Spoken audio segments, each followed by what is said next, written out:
I stole from my work as a teenager when I didn't get a raise. When I was a teenager, I worked for a local chain of gift stores that specialized in greeting cards. We had 8 stores in the region, and not once did any of us ever work in any other location than our store. I worked there for 2.5 years. I was never late, never called in sick, picked up extra shifts whenever they asked me to, worked late for special events and volunteered holidays. I was even put in charge of my own department ordering and floor setting Mikasa, but I was always paired with a miserable supervisor. She was an older woman who used to make us massage her back, tie her shoes, kept drinks at the cash wrap even though it was allowed, and loved to leave us with one cashier, usually me at our busiest time. She also had this lovely habit of coming into the break room to see what we were eating for lunch and say, "You can eat that in 10 minutes. You need to be on the floor, we're busy." We were an extremely busy store. It was the 90s, everyone complained about her but nothing ever got done. I absolutely adored the job, but working with Beth was pure torture. At the 2-year mark, when raises were being handed out and I was given a .10 per hour raise. The reason, well, Beth said, "You aren't a team player." I was furious. Money was tight at home, so I worked to buy my own school lunches, clothes and car insurance, gas, school supplies, etc. My senior prom was coming up and I needed a dress. This store sold a lot of collectibles. Think of the overpriced bric-a-brac they used to sell in the 90s that all of our moms hoarded thinking they would be valuable someday. Figurines, little light-up houses, plates, etc. One day a customer bought a new figurine that had recently come out.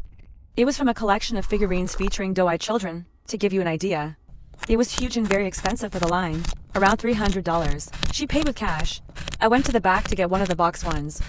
Noticed there were a half dozen more of the same figurine. After I rang her out, I reprinted her receipt. This was before transaction capturing. Our reprint didn't say they were reprints. I then went to the back, took one of the figurines and stashed it in the trash.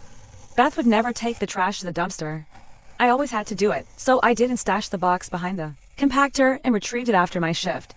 2 days later, I went to another one of our stores in the next town over and returned it for cash. I did this every few weeks for the last 6 months I was there. Only ever cash transactions, and only when we're busy, so 1, no one would notice me reprinting receipts, and 2, I was always going into the stockroom. I only did it with box collectibles that we kept in the back. Never got caught. We had enough stores in the area that I could go to a different one each time, so no one was wondering why one store was getting so many returns from our store. I quit that fall to leave for college. Looking back, I know it was stupid. Not just immoral, but they definitely would have pressed charges had I been caught. And I really did like the job. While classmates my age were standing over deep fryers, I was dusting crystal and straightening cards and came home smelling like scented candles rather than lard, so I felt rotten about it later. But my parents were really struggling, and I was a teenager on my own to pay for even basic essentials and getting ready to leave for college. The chain folded a few years later due to interpersonal problems between the owners. I don't think they even noticed the missing merchandise.